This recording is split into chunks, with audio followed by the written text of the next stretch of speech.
илһамны тыңлыйм. Моңга сусап, җаным иңрәп, җирсеп куйсам да, иксез, шиксез җиһан эшләрендә үз-үземне ятим тойсам да, әйләнәм дә кайтам илһамга.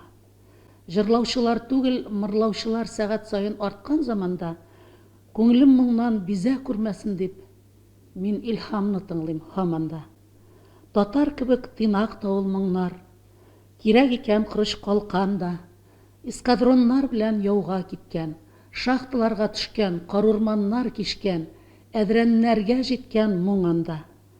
Покосларга ятып җырлаячак, сөяп куйсаң да, бетмәде моң, бетмәс, бетмәячәк, мәңге яшәячәк илһамда.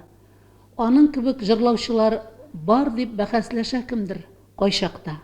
100 елга бер туа дисәләр дә, илһам кебек булмаячаклар. Карурманга керүчеләр булды, тик чыгучы гына булмады. Моң иясе бул дип халык аңа үзе мирас иткән моңнарны. Күп гасырлар үткәч сүзләремнең дөрестлеген янә белерсез.